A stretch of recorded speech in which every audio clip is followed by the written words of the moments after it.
టాలీవుడ్కి అడ్డా హైదరాబాద్ గడ్డ. కొన్ని దశాబ్దాలుగా హైదరాబాద్లో తెలుగు సినిమా ఇండస్ట్రీ పాతుకుపోయింది. ఇప్పుడు ఈ టాలీవుడ్కి మరో నగరం రెండో వేదిక కాబోతోందా? సీఎం చంద్రబాబు చేపట్టబోయే కార్యాచరణ ఏంటి? త్వరలోనే అమరావతికి టాలీవుడ్ ఇండస్ట్రీ పయనమవుతోందా? అసలు చంద్రబాబు ఏమన్నారంటే, తెలుగు సినిమాలు ఇప్పుడు పాన్ ఇండియా రేంజ్ని దాటేశాయి. లోకల్ కాదు, ఇంటర్నేషనల్ అనే రేంజ్కి టాలీవుడ్ ఎదిగింది. కాసుల వర్షంలో రికార్డుల మీద రికార్డులు సృష్టిస్తున్నాయి తెలుగు సినిమాలు. ముఖ్యంగా 2-3 ఏళ్లుగా పాన్ ఇండియాను తెలుగు సినిమాలు శాసిస్తున్నాయి. మిగిలిన వుడ్లతో పోలిస్తే టాలీవుడ్ అదరగొడుతుందనే చెప్పాలి. చూస్తూ ఉండగానే ఆకాశమంతా ఎదిగిన టాలీవుడ్కి హైదరాబాద్ అడ్డాగా మారింది. మద్రాస్ నుంచి తరలివచ్చాక హైదరాబాద్లో టాలీవుడ్ స్థిరపడిపోయింది.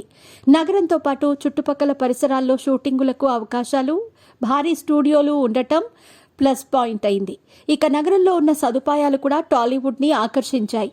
అయితే ఇటీవల సంధ్యా థియేటర్ ఘటన, తదనంతరం జరుగుతున్న రాజకీయ పరిణామాలు టాలీవుడ్లో హాట్ టాపిక్గా మారాయి.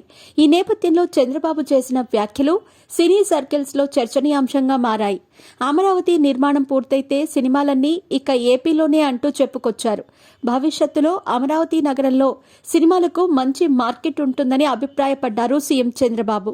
తెలుగుదేశం ప్రభుత్వ హయాంలో కల్పించిన అవకాశాల వల్లే టాలీవుడ్కు ఇప్పుడు హైదరాబాద్ హబ్గా మారిందన్నారు సీఎం చంద్రబాబు. ఇప్పుడు తెలుగు సినిమాలకు ఓవర్సీస్ మార్కెట్ బాగా పెరిగిందన్నారు. టాలీవుడ్కి అమరావతిలో మంచి భవిష్యత్తు ఉంటుందన్నారు సీఎం చంద్రబాబు. మంగళగిరిలోని టీడీపీ కేంద్ర కార్యాలయంలో మీడియాతో చిట్చాట్ సందర్భంగా ఆయన ఈ వ్యాఖ్యలు చేశారు. అంటే టాలీవుడ్ని ప్రోత్సహించడానికి అవసరమైన సదుపాయాలు, ప్రోత్సాహకాలు అందించేందుకు చంద్రబాబు సర్కార్ సిద్ధంగా ఉన్నట్టు తెలుస్తోంది. చంద్రబాబు తాజా వ్యాఖ్యలను బట్టి చూస్తే తెలుగు సినిమా ఇండస్ట్రీకి అమరావతి వేదిక కాబోతోంది. హైదరాబాద్లో మాదిరిగానే అమరావతిలో కూడా పెద్ద పెద్ద స్టూడియోలు వస్తాయని, ఏపీలో అధిక సంఖ్యలో షూటింగులు జరిగే అవకాశం ఉందని టాక్ ఆఫ్ ది టాలీవుడ్.